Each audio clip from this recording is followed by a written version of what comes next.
اس لیے افضلیت کی وجہ سے کہاں ختم نبوت، ختم نبوت، نبی پہ نبوت ختم ہو گئی، بس اب کوئی نبی نہیں آئے گا۔ ہاں امامت ہے، امامت کو سب فرقوں نے مانا، لیکن مانا سب نے، انکار کے باوجود مانا۔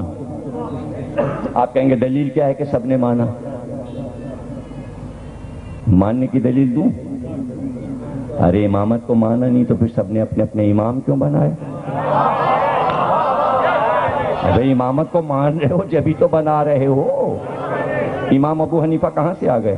امام حنبل کہاں سے آ گئے؟ امام مالک کہاں سے آ گئے؟ امام شافعی کہاں سے آ گئے؟ امامت کو مانا جبھی تو مانا، نہ بناتے تب ہم سمجھتے کہ نہیں مانتے امامت کو۔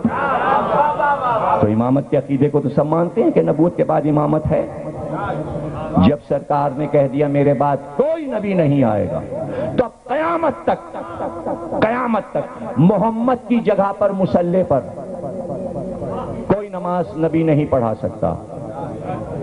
معراج میں محمد جائیں گے، نماز پڑھائیں گے، نماز پڑھائیں گے، آدم پیچھے پڑھیں، نوح بھی پیچھے پڑھیں، ابراہیم، موسیٰ، عیسیٰ سب نے معراج میں سرکار کے پیچھے نماز پڑھی۔ جہاں محمد کے قدم تھے وہاں ہر نبی کا سر تھا۔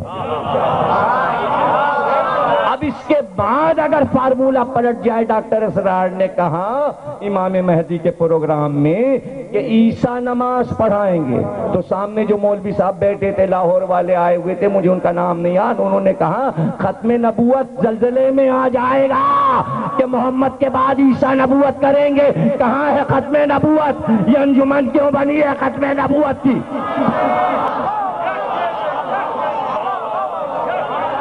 عیسیٰ کیسے نماز پڑھائیں گے؟ عیسیٰ کی فقہ معزول ہو چکی، انجیل ختم ہو چکی، احکامات انجیل نہیں ہیں، تو اب نبی کب رہے عیسیٰ محمد کے آنے کے بعد؟ انہیں کیا حق ہے وہ نماز پڑھائیں؟ پھر ایک اور بڑی اچھی بات کہی ولی راضی نے، انہوں نے کہا کہ امام مہدی آئیں گے فقہ حنفی رائج کریں گے۔ وار امام مہدی، امام احمد بن حنبل کو کیوں چھوڑ دیں گے؟ اور امام مالک کو کیوں چھوڑ دیں گے؟ امام شافعی کو کیوں چھوڑ دیں گے؟ چار چار امام ہیں اور ایک کی فقہ، یہ کیسی بات ہے؟ ہو سکتا ہے ولی راضی یہ کہنا چاہ رہے ہوں کہ اگر چار ہوں تو چار میں سے تین کو معزول کیا جاتا ہے۔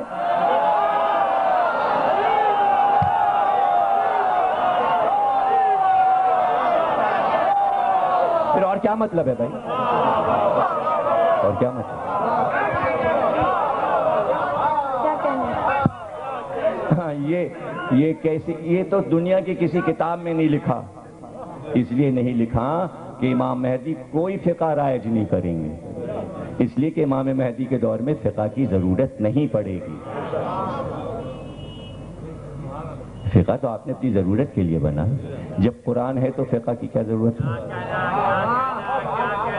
دیکھیے دو چیزیں اکٹھا ہو جائیں گی، جو میں بار بار کہہ رہا ہوں، 6 تقریروں میں بار بار یہ کہہ چکا، دو چیزیں چھوڑی، قرآن اور اہل بیت۔ جو قرآن میں نہیں ہوگا وہ اہل بیت میں مل جائے گا، جو چیز قرآن میں نہیں ہوگی اہل بیت میں مل جائے گی۔ جب دونوں چیزیں آ گئیں، قرآن اور مہدی، تو اپنا فقہ کی ضرورت، نہ علم کلام کی ضرورت، نہ تاریخ کی ضرورت، کسی چیز کی ضرورت نہیں ہے۔ قرآن میں آیت ہوگی، تشریح امام مہدی کریں گے، وہ کہیں گے اب نماز پڑھ لو، اب روزہ رکھ لو، ایسے یہ کر لو، ایسے وہ کر لو، ایسے یہ کر لو، ایسے وہ کر لو، میرا حکم یہی فقہ، یہی علم کلام، یہی تاریخ، یہی حدیث، یہی تفسیر، جو میں نے کہہ دیا وہی۔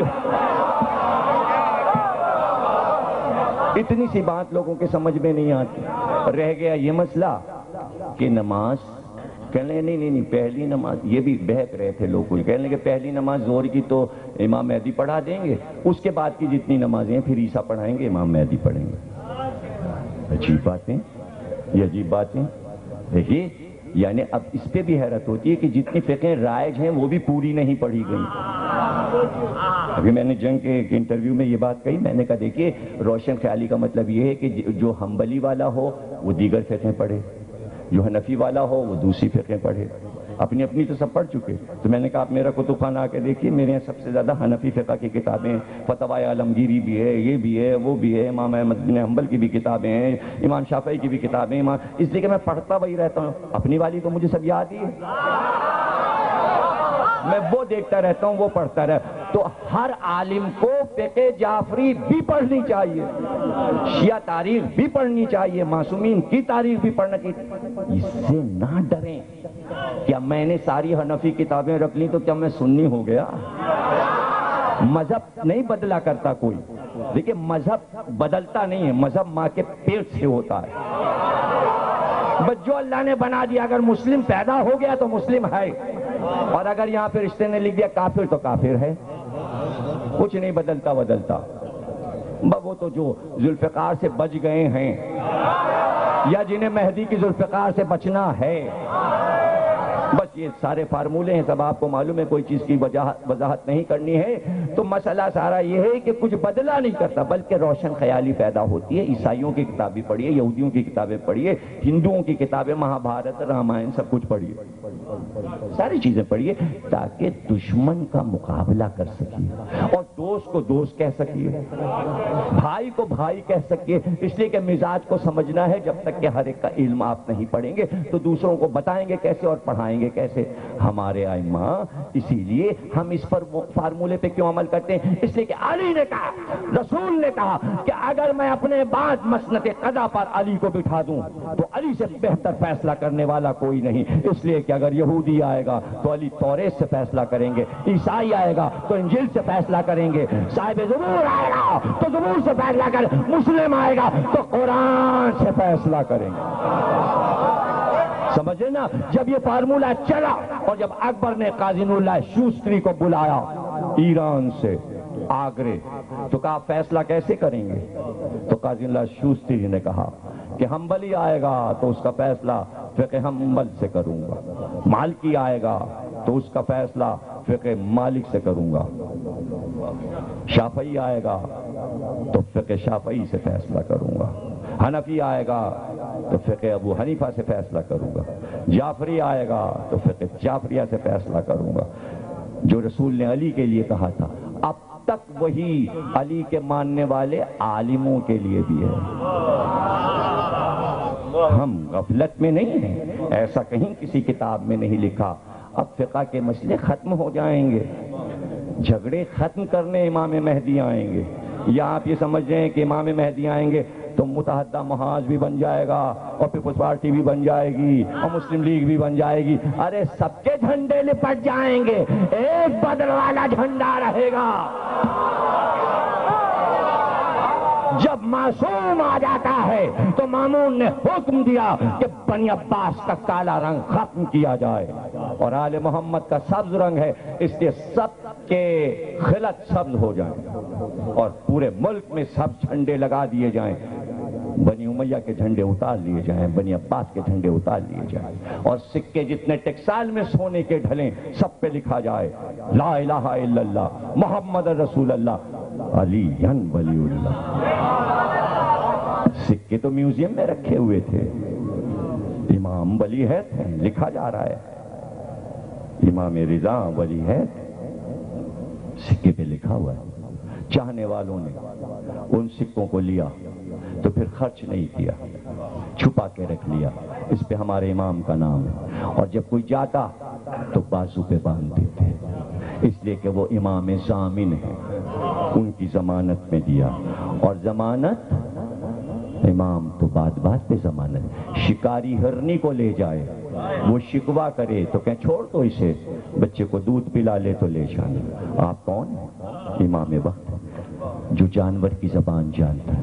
آج تک امام ضامن، امام ضامن. امام آگے بڑھے، شاہی محل میں پہنچے، استقبال ہوا، 2.5 لاکھ آدمیوں نے استقبال کیا، 23,000 علماء بیٹھے ہوئے تھے دیگر مذاہب کے. وہ شان و شوکت تھی کہ امام کو تخت پہ جگہ دی گئی، مسند پہ تشریف فرما ہوئے، شاہی لباس امام نے زیب تن کیا، جشن ولی عہدی ہوا، تقریریں ہوئیں. ایسے میں جب امام نے دربار کو برخاست کیا، کچھ لوگ آگے بڑھے اور کہا آپ آل رسول ہو کر فرزند رسول ہو کر آپ نے بادشاہی لے لی، آپ نے بادشاہی لے لی۔ امام نے فوراً قرآن کی آیت پڑھی کہ یوسف نے کہا مصر کے بادشاہ سے کہ مجھ کو اپنا ولی عہد بنا دے، مجھے مصر کا بادشاہ بنا دے۔ اور اس کے بعد ایک سوال کیا اس سے کہ یہ بتا مشرک افضل ہے یا مسلم افضل ہے؟ اس نے کہا مسلم افضل ہے۔ بھئی غور سے دیکھیے گا، تقریر کے آخری جملے بہت باریک بات ہے، امام جو سمجھا رہے ہیں اس کو کہ مشرک افضل ہے یا مسلم افضل ہے؟ اس نے کہا مسلم افضل ہے۔ کہ مامون مسلم ہے، مصر کا بادشاہ مشرک تھا، مامون مصر کے بادشاہ سے افضل ہے؟ کہاں؟ کہ نبی افضل ہے یا امام؟ کہ نبی افضل ہے۔ کہ یوسف نبی تھے، یوسف جیسا نبی ایک مشرک بادشاہ سے کہہ رہا ہے اپنی سلطنت مجھے دے دے، اور اس تخت پہ بیٹھ رہا ہے مشرک کے تخت پہ۔ مامون تو مسلم ہے اور میں نے خود اس سے تخت مانگا نہیں، اس نے تو مجھے بلا کے کہا ہے یہ لے لیجئے، اب یہ میری مرضی ہے میں ٹھکرا دوں یا لے